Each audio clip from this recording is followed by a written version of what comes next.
Perfect. Okay. Well, thank you, those who came to the second episode of the Biogen Science Enrichment BSE program.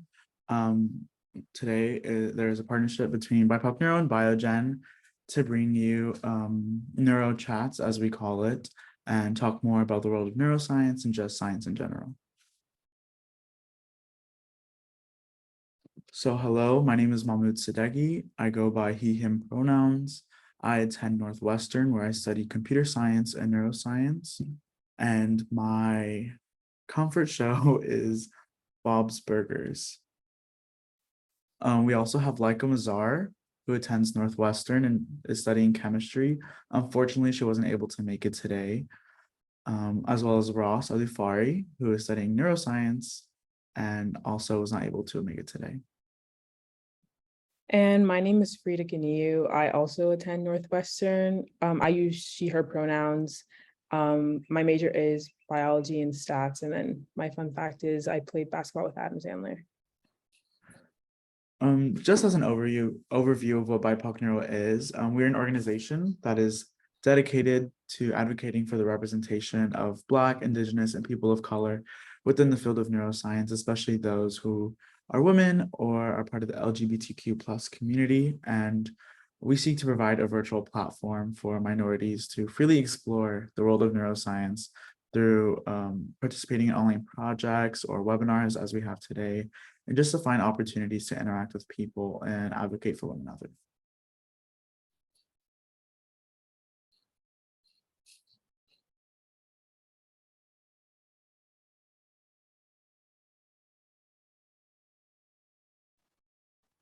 Hi, I'll just introduce myself. My name is Mercedes Bena. I am a neuroscientist at Biogen, and I'm so excited to be here to have you join us today because I'm very happy to be collaborating with BIPOC Neuro.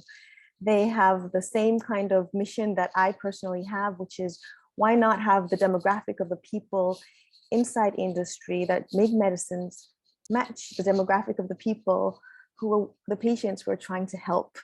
And so we think that this is a very good effort to be inviting you to learn more about neuroscience. And we want to have fun presentations and discussions with you today. And with that, I will pass it on to Jorge. Hi all, I'm Jorge. I go by he, him, and I am a senior associate scientist at Biogen, working in the multiple sclerosis and neuro repair research unit. So just a disclaimer, although I work at Biogen, the statements and viewpoints expressed in this webinar by myself and my colleagues are our own and do not reflect the official position or views of Biogen. So just a little bit about Biogen. Biogen is a biotechnology company that focuses on the discovery, the development, and the delivery of therapies for the treatment of neurological diseases. So when BIPOC Neuro reached out to us, we thought it would be a perfect fit to collaborate to get people more interested in neuroscience and biotechnology in general.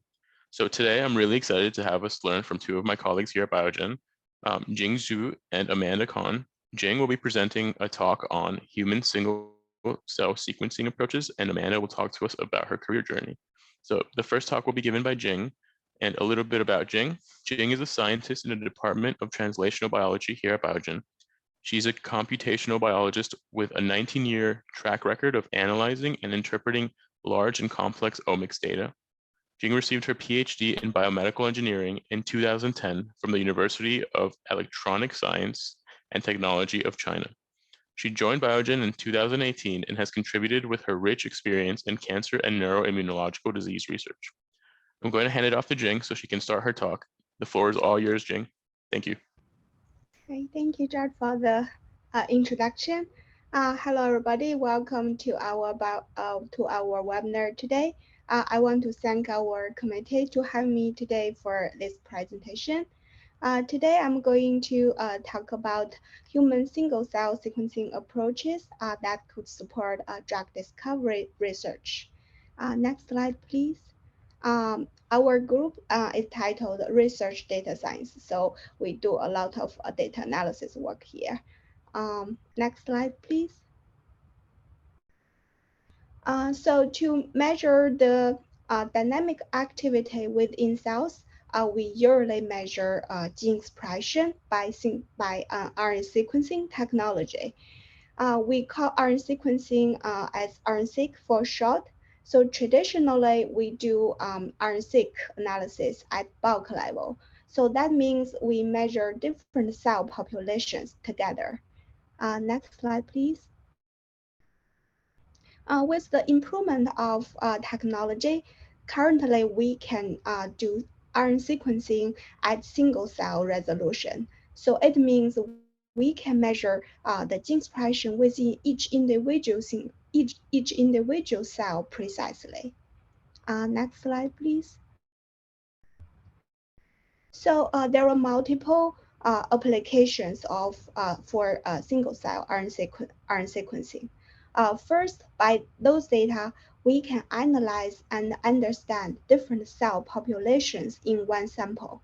Also, we can identify and characterize rare and novel cell types.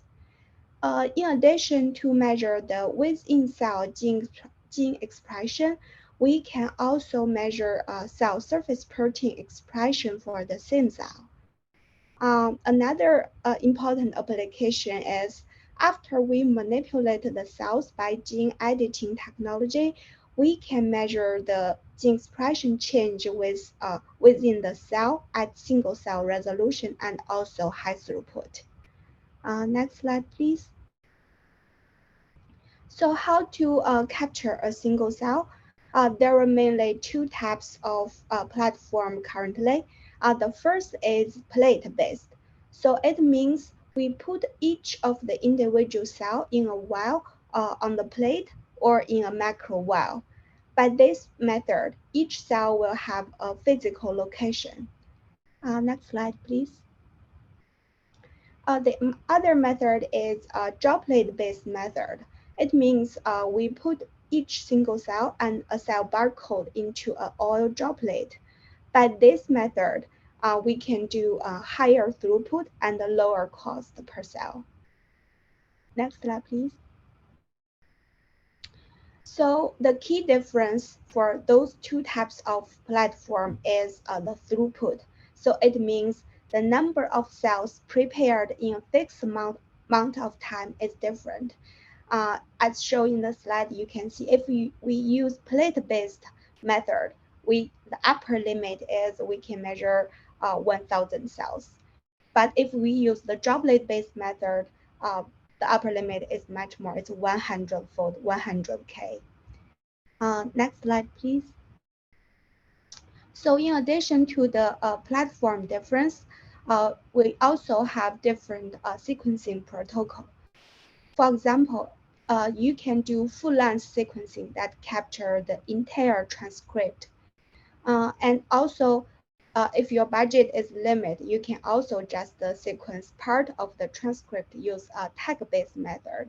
You can measure the either 5' or 3' of the transcript. This tag-based method requires less sequencing, so it will keep your cost lower. Next slide, please. So when you design your own experiment, you need to make a decision about different platform, different protocol. So to make your decision, you need to focus on your biological application. For example, if you want to do isoform analysis to measure the alternative splicing event, or you want to do allele-specific expression check, you have to sequence the full length of the transcript. If your sample is very precious and you can only yield a limited number of cells from your sample, you may consider a plate-based method for sequencing. Another point is if you want to identify novel cell types, you need a large number of cell population, so you may consider droplet-based method. Next slide, please. So in summary, to make decision for your experiment design, you need to consider the type of cells you're going to use, the source and availability of your cells, how many cells you can yield, and also you want to limit your cost. Next slide, please. So here is a workflow for how single-cell RNA sequencing works. This flow chart is from 10x genomics technology. This is a template-based method. The first step is to do cell partition. So in the tube, you can see different color of circles. So those are 10x barcoded gel beads. Those are cell barcode. And the small white circle are cells. In the first step, the cells were partitioned with barcoded gel bead in oil-based droplet. And in the second step, by the in-droplet reaction, the cDNA molecules within each cell was labeled by the barcode. And then at last, the single-cell barcoded cDNA molecules were handled in bulk for library preparation and sequencing. After the sequencing, you will get gene expression data for each of the individual cells. Next slide, please. So this is a feature for how the 10x barcode, the cell barcode looks like.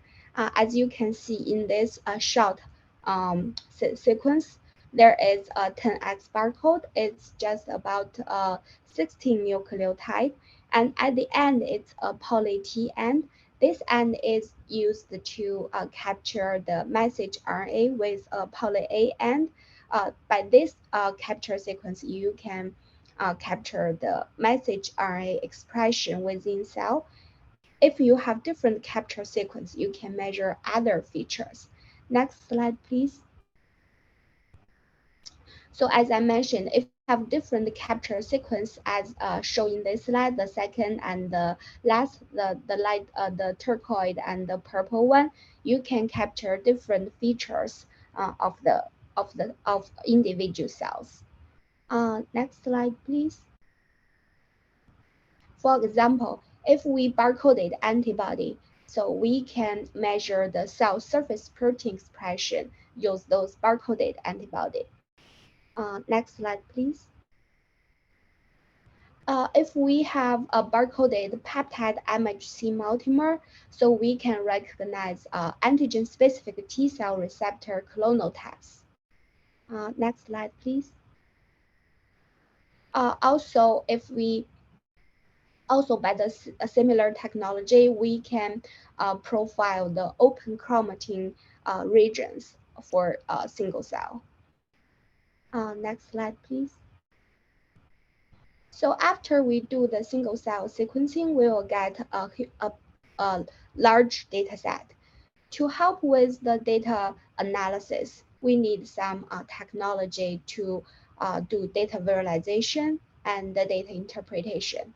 UMAP and the TSNE, TSNE we call TSNE, those two type of method is popularly used for our research for dimension reduction and for data visualization. Next slide, please.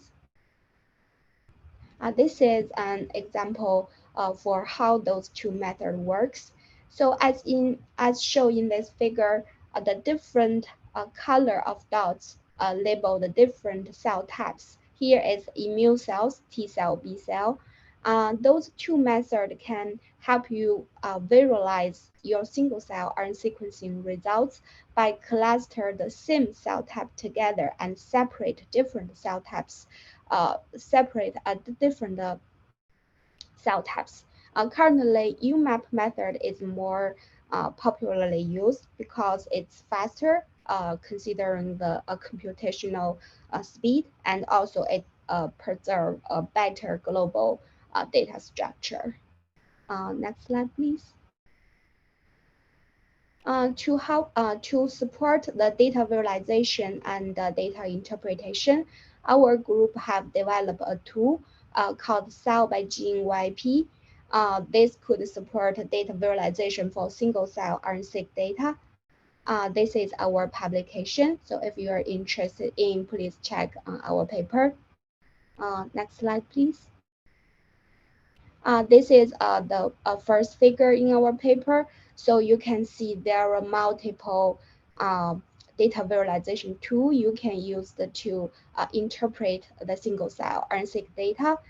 From the first one is the UMAP or Disney two-dimensional visualization figure, and also figure C. It's a bar plot to show different percentage of cell types within your sample, or violin plot in E, or figure H, the dot plot shows the gene expression, in different cell types and different percentage of cells.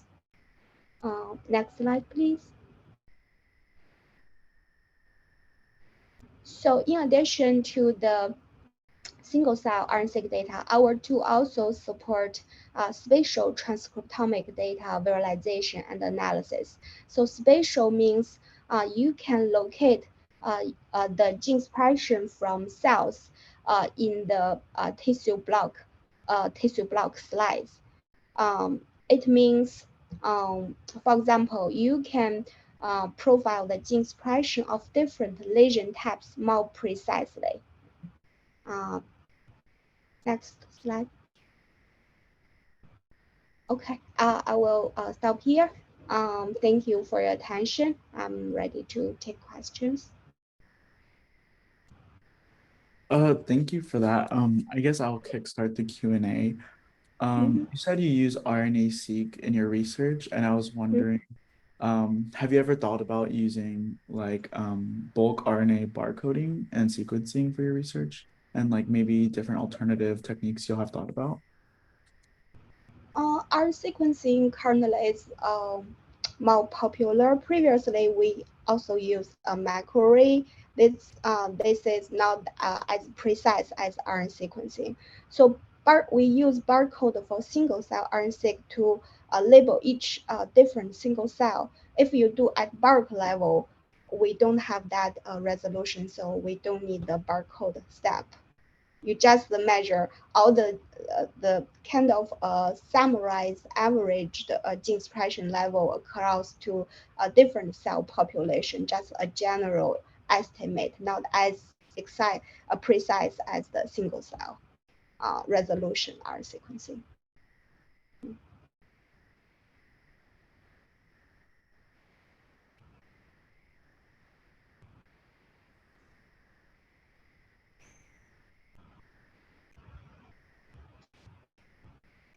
Hi, Jing. You said that there's two sequencing platforms, the droplet and plate-based, and it seemed like the droplet-based platform was more efficient.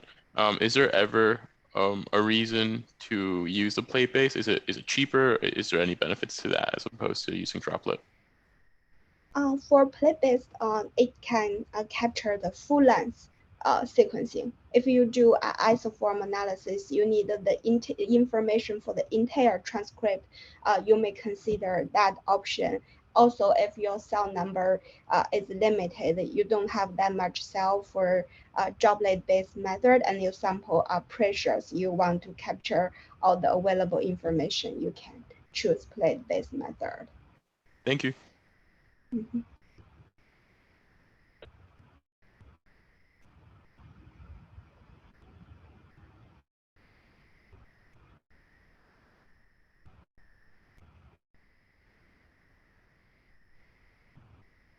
I'll just ask my question. So what is this, how is this used? How is this implemented at Biogen and for research in general?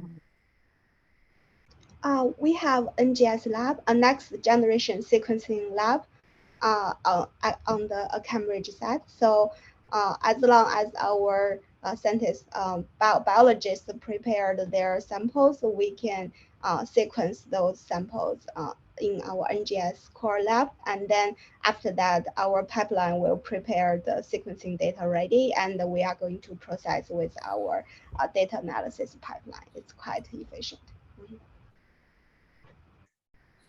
And while we wait for audience to continue typing in questions, I'll ask Jing, first of all, thank you for such a detailed talk, very educational. And you said you work in computational biology. And I wonder if some people might think, well, what exactly is this field of biology trying to do? What do they aim to do? And I'm very curious, what's the most exciting thing you find about your job? Because we call it computational biology, it means we do a computational work. The computational work, the advantage is the high throughput. Our biologist has a more detailed, interesting story, but if they want to explore multiple interesting molecule or protein or gene, they have to increase their throughput, do a genome-wide check. So we as a computational biologist, we help at this step.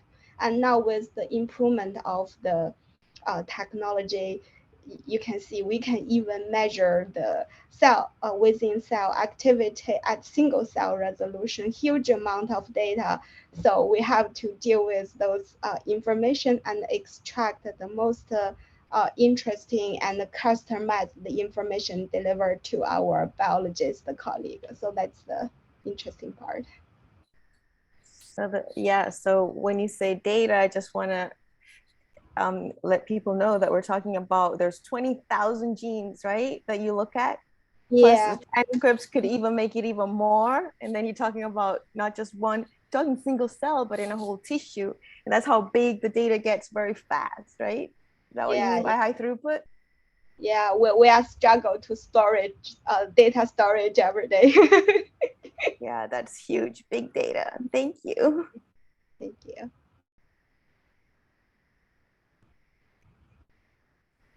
Jing, looking at the workflow for single-cell RNA-seq, it says that the individual cells get binded to these like gel beads.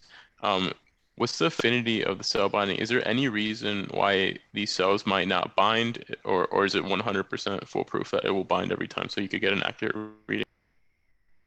I think that there do some when you enclose a cell and barcoded beads into a droplet, some failed, but just we generate data for the successful one. They have one single cell, not multiple cells in case duplicate cells. You just measure the successful one. We already generated high quality data. Thanks again. Thank you.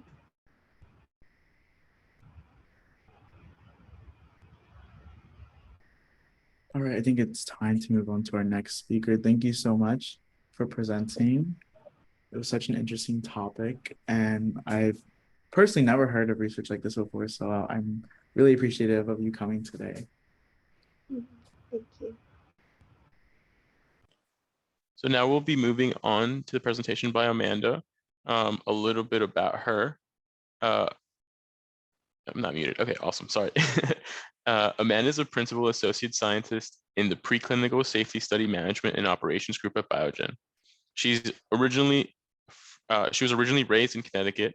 She received her bachelor's in biomolecular sciences from CCSU, and in 2020, she moved to the greater Boston area to work at Biogen. Amanda is passionate about encouraging people of all ages and backgrounds to pursue their dreams and to appreciate their journey of self-discovery. In her free time, Amanda enjoys creating art, learning new things, and watching TikTok. So now I'm happy to pass it over to Amanda for her talk. Thank you, Jorge, for sharing that. I forgot about the TikTok thing. I haven't watched TikTok in a day, so I'm proud of myself. Next slide, please. So briefly mentioned, I'm from Connecticut. So just gonna talk a little bit about where I'm from and why that's important to me. So in the circle here, we have the towns that I grew up in, and I conveniently found this chart that shares the race and ethnic demographics in Connecticut, with the majority being Hispanic and African American, or no majority, which probably means mixed or declined to answer. But I was originally born in the Bronx, New York, to teenage parents. My mother is Puerto Rican and my father is Dominican and Pakistani. And actually, I forgot what year, but when I was about 3 years old, we moved to Connecticut to be closer to my family, my mother's family. and I was raised there with them. In 2020, I moved to Massachusetts for my job with Biogen, my first time living on my own. Great experience, but I'm learning a lot about Massachusetts and how it differs a little bit from Connecticut.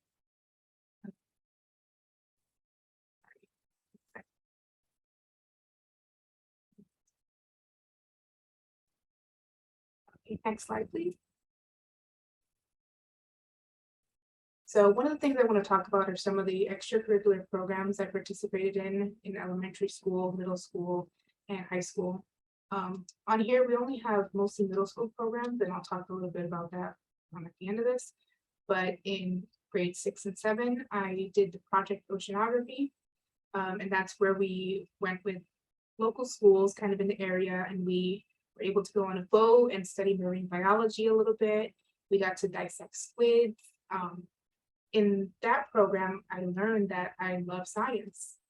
But I also learned that I cannot be on a boat because I'm nauseous, and marine biology just might not be for me. But it was still a great opportunity. Learning what you don't like is just as important as learning what you do like. I also did some summer STEM programs. A lot of their sub-programs were focused on aerodynamics, physics, and art. I also learned that physics was not really for me, which is very valuable. Helped me later on down the line. And in addition to the STEM focused programs, I also did some theater programs involving dancing, just to work on my creative side as well. It's good to be well-rounded, and there are principles that you learn in science and outside of science that apply to everywhere in the real world. Next slide, please. So, how was I as a student? I was very shy, quiet, and a little bit of a procrastinator. Overall, I was just very insecure in myself and where I stood with my dreams to be a scientist. Didn't really help that I didn't have the best grades. I'll be fully transparent with you. I continued to be enrolled in honors and AP classes, but doing homework was a struggle for me. I did well on the tests and presentations, but when it came to weekly written assignments like reading logs, did not go well. So because of this, I had a couple of teachers who doubted my success in the sciences.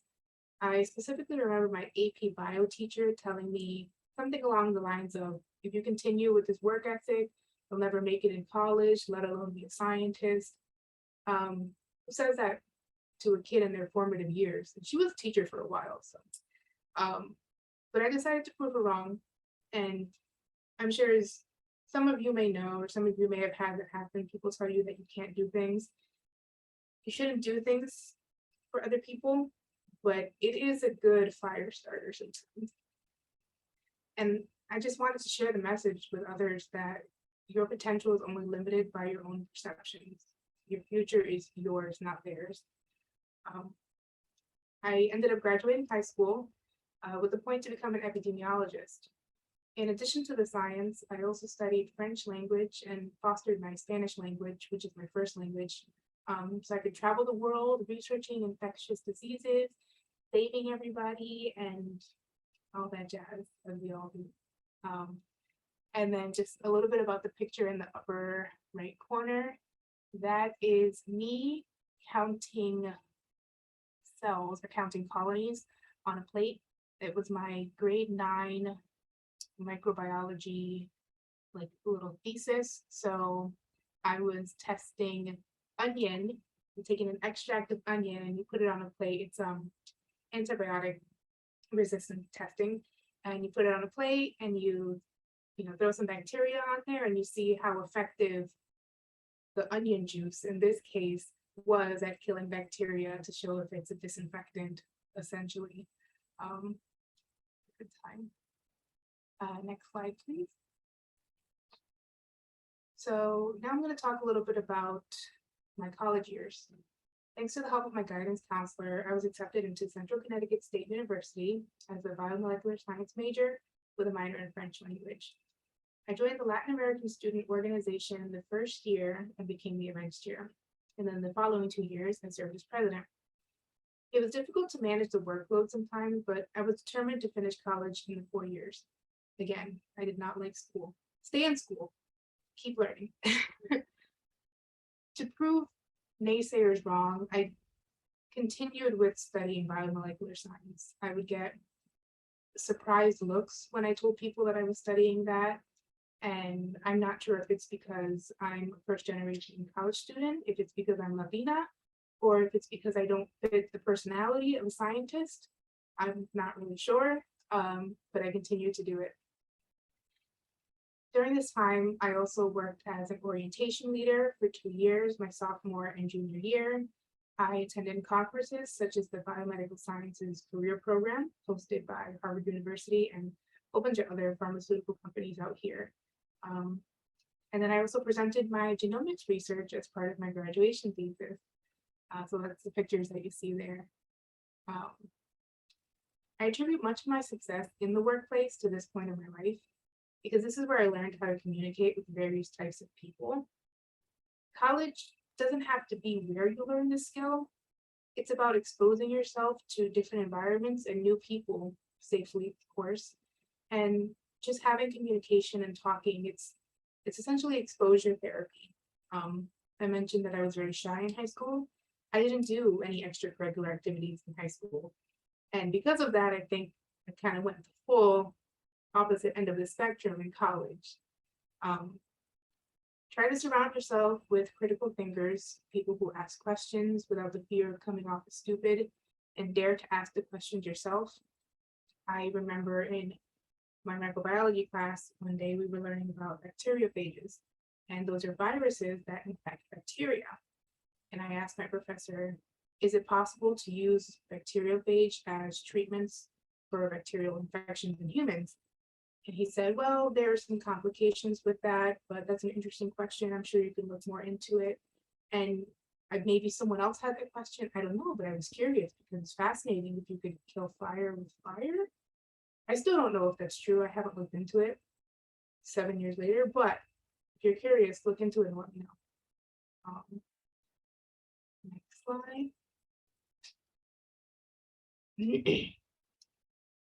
After graduation, I needed a job. Any job? I started looking at anything related to science in Connecticut, which was more difficult than I would think. I looked for a lab technician position or research assistant. At one point, I thought I'll just go into insurance, fine, hotel front desk, whatever pays the bills. Maybe even apply for a PhD program. I couldn't afford to become more in debt, so a master's program was out of the scope of what I was looking to do. I had to help my family financially, and I was just tired of going to work and school full time. So I know some people tell you, get a PhD, do it now, just do whatever's comfortable for you and what you need to do, because you will be successful when the time is right. I ended up seeing a posting for environmental analysts, which described the use of microbiological techniques, and I thought, close enough. I got the job, and thus began my journey in understanding the pharmaceutical industry. My role was in quality control microbiology. We would go to various companies' clean rooms, which is where drugs or medical devices are actually manufactured and made, and make sure that their microbiology levels, bacteria, mold, mostly. I think we also offered viral testing, but maybe that was a different section, where we made sure that those were within the acceptable limits for the FDA. So this is because humans, we all have certain bacteria on our skin. When we breathe, we can also expel some microorganisms. Mold is highly prevalent in most places, and you don't want that in your potential drug product. There have been recalls because of contaminations in products, something as scary as injectable medications or medical devices. Let's say you need, gosh, I forgot what the one for the heart is called, a pacemaker. You want to make sure your pacemaker was made in a sterile environment. And that's what quality control microbiology does. It makes sure that the environment is sterile and safe for manufacturing. During the 3 years that I worked in this position, I learned about so many other careers within pharma. regulatory, just preparing documentation for drug submissions to governing bodies such as the FDA, Food and Drug Administration, amongst other things. This is very generalized. Quality assurance, reviewing raw data for correctness and legibility. You know, if the FDA comes out and finds out you didn't put a timestamp on something, they're gonna mark you as bad. Study management, overseeing study designs and tracking, quality control chemistry, stability, validation, and that's essentially assessing methods for consistency and adherence to guidelines, ensuring the product is viable for testing down the line. You make a drug and you want to make sure that it can be stored. This is like where expiration dates come into play. You want to be able to test it maybe 3 years down the line and see how potent it is. Test for microbiology levels, test the all of these different things that you're going to test for. One of the biggest things that was supported in this journey is that the most important thing is how you communicate your skill set, your adaptability, and be true to your natural talent. I realized I could cross into any department essentially I wanted to. You might have to start in a lower position than you expect, and you might not get what you think you want right away. But as you build more connections and you talk to more people, you can learn to change paths and learn different and new things at any given moment. And then a little bit about the picture right in the middle. That's me fully gowned up. So that's what I would wear to go in these extremely sterile environments. I am wearing 2 layers of gloves, 2 layers of those bodysuits, 2 layers of the little booties. That's what I have here. I have a bouffant, like a lunch lady, and then I have that hood on top and some safety glasses. Also a face mask underneath that. So you think the face masks are bad now? Everybody hated going into this space because of that. Next slide. So biggest takeaway from this is it all comes down to your skill set and your natural abilities. Learn how to communicate well and always be willing to learn. I learned something new every day. I learned about RNA sequencing. I didn't know too much about that. And really being true to yourself, showing yourself grace as you navigate your education, your career, and your life. Failures and rejections will be many, but you can and you will find your path. Mine is still in the process of changing, and I'm excited for the prospect ahead and the chance to learn new things. So thank you. Please feel free to ask me any questions, personal, career related, and that's my personal email if you want to have a chat. Thank you, Amanda, for that presentation. We really appreciate it, especially because everyone part of BIPOC Neuro on the executive board is also first-generation college students who come from low-income households of color. So we can definitely relate to your story, and we find it really inspiring because we're currently in your shoes. You know, we just finished up our first year of college, and we really struggled but truly stick together.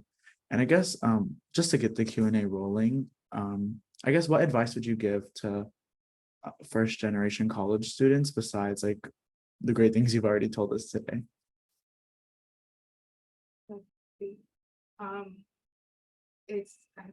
The big one is don't doubt yourself. And if whatever struggles are going to happen, with your family or the bad things are just as valuable as the good things. And appreciate the really good moments.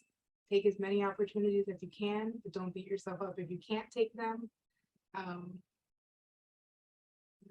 know, just try to have a positive attitude about things and catalog all the crappy things that people tell you. Because it's kind of funny to talk about later when you're VP of something or CEO.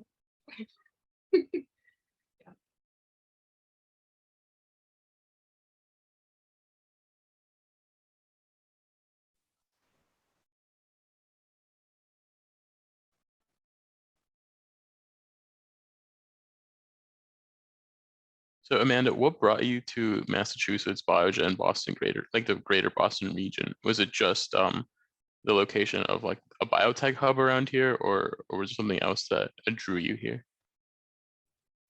So it's a little bit of a lot. Graduated college, and I said, I can't find a job in Connecticut. I was this close to moving to San Jose, California, which I think is either #1 or #2 for biotech. But I had remembered that, no, not that I remember, but during my time working in the quality control microbiology, we did a project at a company nearby, Biogen. And I fell in love with everything that Biogen stood for. I mean, honestly, I looked at the buildings, because they multiple buildings in Cambridge, and I said, I want to work here. I applied 3 different times to 3 different positions. And finally, the last one stuck, which is my current position in preclinical safety. I didn't have previous experience in preclinical safety, but you take what you have and you tweak your resume to have certain keywords, and you just have a good attitude in the interview, and really anything is possible. I can say that because that's literally what happened. Amanda, you're so inspirational. And this brings me to something that I know about you, which is you really are interested in the external presence of Biogen, right? Because you are so interested in inviting so many new talent from all over, all different backgrounds for who we are, who they are. Do you want to say anything about that? Yes, thank you, Mercedes. So I am currently on the Research and Development Diversity, Equity, and Inclusion Committee with Mercedes at Biogen. And I'm also the leader of the External Presence Subcommittee. So our goal is to get out there, get Biogen in front of as many people's faces to come work for us because we're the best. No, but really to be inspirational to students, especially BIPOC and other marginalized groups, because I just think it's really important. It's just as simple as that. So we are going to be attending the National Diversity in STEM Conference in San Juan, Puerto Rico, hosted by SACNAS. I probably pronounced that incorrectly. October 26th to the 29th, I believe. While we're there, we're going to be attending the conference, learning information, networking, meeting people. And then eventually down the line, we hope to have mentorship programs, maybe some parties. When I was the president of the Latin American Student Organization, we had some block parties, which I think we could do. So yeah.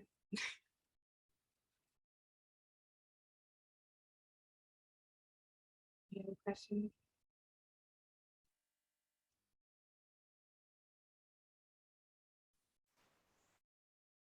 I was curious what your take was on working at a pharma or biotech company during the pandemic, and how you were able to manage doing that.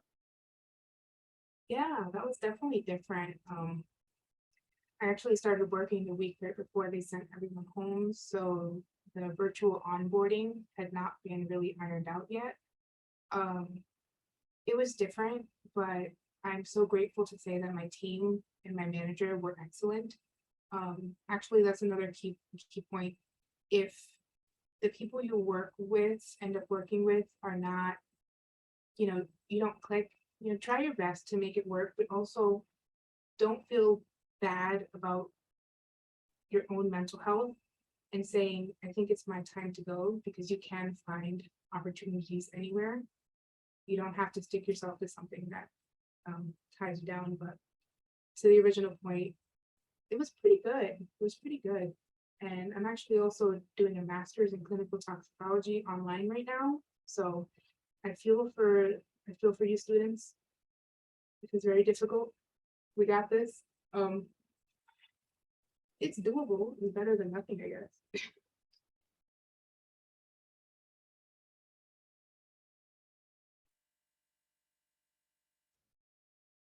All right, thank you so much for that.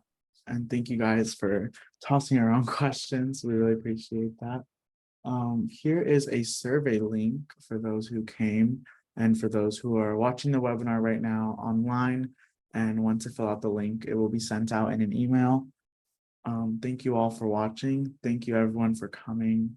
Biogen, everyone part of Biogen. We really appreciate all of you taking your time and also sharing your hard work and your research or your story with us. We really value everything about it. And we know that our students will also look back at this and rewatch it and really appreciate what you guys did today. Thank you, everyone. So that concludes the end of our webinar. I will stop recording now.